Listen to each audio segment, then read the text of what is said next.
रहे हैं भैया यहाँ एक झोपड़ी टूटी सी, एक दुबली पतली ब्राह्मणी रही, उसके 2-3 बच्चे वहां रही, कहाँ है वो सब। अब जो रहने वाले हैं ना वो भी कोई बोलता ही नहीं सुदामा से, पता नहीं कहाँ से आया कौन है, क्योंकि सबके घर में महल अटारी सोने सोने के हैं, सब लाखों रुपए के जेवर जड़ाऊ पहने हुए हैं, जितने भी नगर निवासी हैं सब पैसे वाले हैं, करोड़पति अरब खरबपति हैं। और महाराज ऐसे पूछते फिर रहे हैं सुदामा जी, अरे कहूँ ऐसा तना मेरा दिमाग खराब है वो हो, मैं रास्ता भूल के फिर द्वारका में आ गया हूँ, लेकिन चलो तो बहुत दिन से हूँ ना, द्वारका तो भूला नहीं हूँ। एक व्यक्ति मिला, उससे कहा भैया कि वह टूटी सी छानी होती, कहले कंचन के अवधान सुहावत, कै पग में पनहीन कहाल गजराज उठाड़े महावत। महाराज यहाँ तो बड़े बड़े हाथी खड़े हैं जिन पे सोने की झूल है, जैसो छोड़ो द्वारका नाथ के वहां वैसो ही है। सुदामा जी चकरा रहे हैं, चारों तरफ भगवान की उस माया को जान नहीं पा रहे हैं कि प्रभु ने कितना दिया है। इतने में देखा 2 द्वारपाल खड़े हैं, एक बड़ा सुंदर महल है, द्वारपाल खड़े हैं। अरे भैया द्वारपाल हो, ये कौन सा नगर है? बोले ये तो सुदामापुरी है। सुदामापुरी, सुदामा तो मेरो ही नाम है, लेकिन मेरी पुरी कहाँ है? आज से कल खाए भी पुनाए घर में, सोने की पुरी कहाँ से बन गई? कोई और सुदामा होगा इस दुनिया में? एक नाम के बहुत व्यक्ति होते हैं, कोई धनी सुदामा है। भैया वो सुदामा कहाँ है? अब वहां से मिलवाओगे? बोले वो तो द्वारका गए हैं। बोले कोई धनी सुदामा है, व्यापार करें, सो द्वारका को गए अपनी कोई व्यापार संबंधी बात करने। उनके घर से भी कोई है? बोले हाँ उनकी घरवाली है। भीतर से सुशीला चल करके आ रही है। अब जैसी सुदामा छोड़ रहे ना, सुशीला वैसी नहीं है। करोड़ों की साड़ी है महाराज, अरबों के हीरा जवाहरात चारों तरफ से पहने हुए हैं। और सुशीला को आते हुए सुदामा ने देखा, बोले लगे तो ये सुशीला जैसी है चेहरा से, लेकिन सुशीला पे इतना धन ऐसो वैभव कहाँ से आ गए हो? और जैसे ही सामने थोड़ी पास में आई तो कहने लगे, अरे सुशीला तुम्हारी ये हालत, हम तो द्वारका हो आए, हमारो तो कछु नहीं बिगड़ो सुशीला, देखो हमारो कछु नाय बदलो सुशीला, और तुम्हारे सिर पे 2-2 चुटीला। हाँ इधर लटक रहे देख सोने चांदी के महाराज। ये कहा है? सुशीला बोली देखो तुम्हारे मित्र ने ही ये सब किया है, कृष्ण ने ही करो है, उन्हीं की कृपा है, उन्हीं की भक्ति भावना है। सुदामा जी लौटने लगे, मुझे नहीं रहना इन महलों में, यदि सोने के महलों में रहूंगा ना तो मेरा भजन भक्ति सब भंग हो जाएगा। लेकिन जैसे मुंह फेर के चलने लगे, भीतर महल से आवाज आई, अरे मित्र सुदामा ठहरो।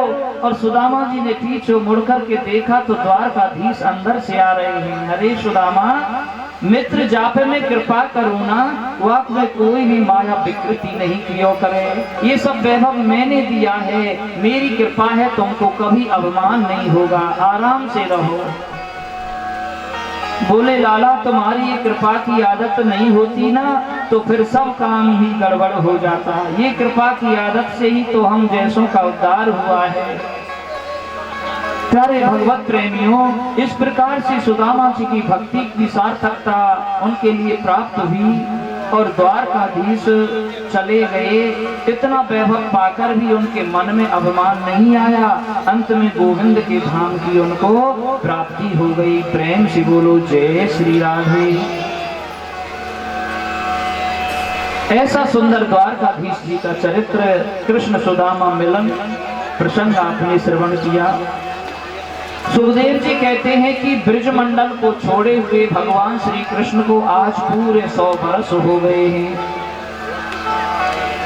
सूर्य ग्रहण का अवसर आया, सूर्य ग्रहण पड़ रहा था तो सबको द्वारका से लेकर श्री कृष्ण कुरुक्षेत्र में गए। सूर्य ग्रहण के पर्व पर कुरुक्षेत्र में स्नान करते हैं। बड़ा महत्व है कुरुक्षेत्र में स्नान करने का।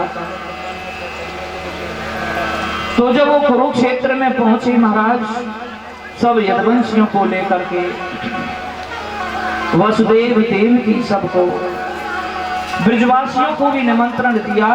तो कुरुक्षेत्र में सब ब्रजवासी पहुंच गए। यशोदा मैया, नंद बाबा, किशोरी श्री राधा रानी भी गई। अपने अपने तंबू लगाए हुए हैं वहां कुरुक्षेत्र में। सूर्य ग्रहण के पर्व पर स्नान करना है। भगवान श्री कृष्ण की 16,108 रानियां पटरानियां सब गई। जब यशोदा मैया को ये पता चलो कि हमारो लाला आयो है द्वारका सो, तो आवाज लगाती घूम रही है, अरे लाला कन्हैया, और बड़े प्यार से आवाज लगा मैं, ओ कनुआ लाला। ऐसी प्यारी आवाज सुनी तो तंबू में जो इसमें कृष्ण सो रहे थे ना, नींद चढ़ गई। बोले कनुआ कह करके तो यशोदा मैया, ब्रिजवाली मैया के सिवा कोई नहीं पुकारता है इतने प्रेम से। और अपने कमरे में से निकल करके गए। यशोदा मैया के अंक से लिपट गए। मैया बहुत दिन में मिली है, बड़ी मीठी वाणी से उनके चरणों में लेट गए। मैया ने अंक में भर लिया, ढेर सारा प्यार है। मैया यशोदा लाला को निहार करके कृतार्थ हो रही है और गोविंद को देख करके अपने को धन्य मान रही हैं। आचार्य सुखदेव जी कहते हैं, कृष्ण पत्नियां जब द्रौपदी से मिली तो द्रौपदी ने जो जो प्रश्न किए वो माताएं सब निश्चिंत होकर के बैठी हैं। और माताओं का ये स्वभाव होता है, जहां 2, 4, 6, 10 माताएं इकट्ठी हो जाएं तो फिर इनका सत्संग अच्छी तरह से ही चलता है। पुरुष इतना सत्संग नहीं करते, माताओं का सत्संग बहुत जल्दी शुरू हो जाता है। बस में, रेलगाड़ी में, कहीं भी 4 माता 2 माता ही क्यों ना हो इकट्ठी हो जाएं तो सत्संग शुरू। परिचय आपस में हो जाता है। पुरुष चाहे वो यहाँ से 6 घंटे रास्ता 10 घंटे तक करें, लेकिन चुपचाप बैठे चले जाते हैं, कोई किसी से बात ऐसी नहीं करता अनजान से। लेकिन माताएं मिले, पूछती हैं, बहन कहाँ रहती हो? वहां रहते हैं। आपके वो क्या करते हैं? बस ये काम करते हैं। कितने बच्चे हैं? ये सब हैं। जब सब काम पूछ लेंगी, एक बात तो लास्ट में जरूर पूछेंगी, घर में सास बैठी है? कोई कहती हाँ बैठी है, कोई ये नहीं बैठी है। माताओं का बड़ा अच्छा सत्संग होता है, बड़ी करुणावान होती है माताएं। और महाराज पुरुषों से आगे ही रहती हैं माताएं। मैं का झूठ थोड़े बोल रहा हूँ, कथा मंच में बैठ के तुम ही देख लो, तुमसे आगे है माता, पुरुष थोड़े हैं, माता कितनी है। इसलिए हम जो 3 अट होती हैं ना, उनमें से बालक और बंदर अट कह देते हैं, तीसरी अट नहीं बताते, नहीं तो पांडाल खाली हो जाए। 3 अट होती है ना, एक बालक हट, दूसरा बंदर हट और तीसरा होता है त्रिया हट, लेकिन हम कहते नहीं है। इसलिए महाराज द्रौपदी जी, रुक्मिणी, ये सब जो पटरानियां हैं ना, उन्होंने कहा हमें तो किशोरी राधा रानी के दर्शन करने हैं, कैसी हैं? भगवान श्री कृष्ण ने कहा जरूर जाओ राधा रानी से मिलने, लेकिन कुछ ना कुछ ले जरूर जाना, सौगात में खाली हाथ नहीं जाते हैं। रुक्मिणी जी ने सोने का लोटा लिया, गाय का गरम गरम दूध भर लिया और राधा रानी से मिलने के लिए 8 पटरानियां पहुंची हैं। राधा रानी के दरबार में देखा, राधा रानी से यदि मिलना है तो 8 ड्योढ़ियों को पार करना पड़ता है। किशोरी राधा रानी की पहली ड्योढ़ी पर जो सती खड़ी है ना, इतनी सुंदर है, इतनी सुंदर है कि उन रुक्मिणी, जामवंती, सत्यभामा सब ने समझा यही राधा रानी है। कहने लगी, हे राधा रानी किशोरी, जो हम कृष्ण पत्नियां आपके चरणों में प्रणाम करती हैं। वो सखी कहने लगी, नहीं नहीं नहीं, हम राधा रानी नहीं है, हम तो उनकी दासियों की दासियों की दासियों की दासियों की दासी। हे भगवान, दासियों की दासियों की दासियों की दासी जब इतनी सुंदर हैं तो राधा रानी कैसी होंगी? अंदर पहुंच गई महाराज और जाकर के उन्होंने राधा रानी को वो गरम गरम जो दूध ले गई, गाय का लोटा भर के रख दिया। चरणों में प्रणाम किया, देखा कोई बनावट सुंदरता नहीं है वहां पर, तेजस्वता का सौंदर्य, भजन की सुंदरता, ज्ञान की सुंदरता, ऐसी दिव्य छटा है राधा रानी की। उन्होंने जाकर के प्रणाम किया, हम सब कृष्ण पत्नियां द्वारका से आई, आपका दर्शन करके आपको प्रणाम करें। राधा रानी को प्रणाम किया है, बैठकर सत्संग करने लगी, कोई संसार की चर्चा नहीं, केवल कृष्ण भक्ति की चर्चा। और जब रुक्मिणी जी ने वो लोटा जो गाय का दूध ले गई ना सोने का भर के, तो महाराज उसको राधा रानी को दिया, बोली किशोरी जो ये दूध है, लो इसको। राधा रानी बोली जब से श्याम सुंदर मुझे छोड़कर गए हैं ना, मैंने तो दूध पिया ही नहीं है। पटरानियां बोली है भगवान 100 वर्ष से राधा रानी ने दूध ही नहीं पिया। इतने में तो रुक्मिणी कह गई कि ये प्रभु कृष्ण ने ही भेजा है।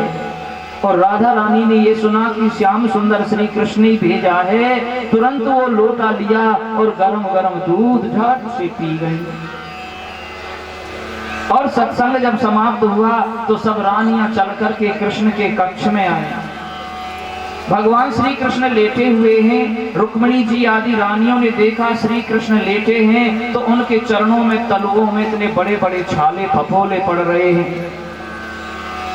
रुक्मिणी जी बोली भगवान आप क्या कहीं बाहर धूप में गए थे क्या? बोले नहीं तो आपके चरणों में फफोले कैसे पड़ गए तलुओं में? बोले सब आप लोगों की ही कृपा है महाराज, हम समझी नहीं। अरे तुमने राधा रानी को जो गरम गरम दूध पिलाया ना, उनके हृदय में मेरे चरण स्थापित रहते हैं, उसी से फफोला हो गए। हे भगवान, पूरा सर्वांग दर्शन कराया कि जो राधा रानी है वही कृष्ण है, जो कृष्ण है वही राधा रानी है, सब रानियों के मन में आ गया। तब से भगवान को ज्यादा गर्म भोग नहीं लगाना चाहिए, थोड़ा ठंडा भोग लगा दे, कोई वस्तु हो। कई संत चाय का भोग नहीं लगाते, क्योंकि चाय गरम गरम पी जाती है, और उस गरम का भोग नहीं लगाते हैं क्योंकि वो बांके बिहारी है ना, वो तो इतने कोमल है महाराज, चरणों से भी ज्यादा उनके कोमल पाव है, चरण है। मेरे बांके बिहारी की बांकी मरोर चित लीना है चोर।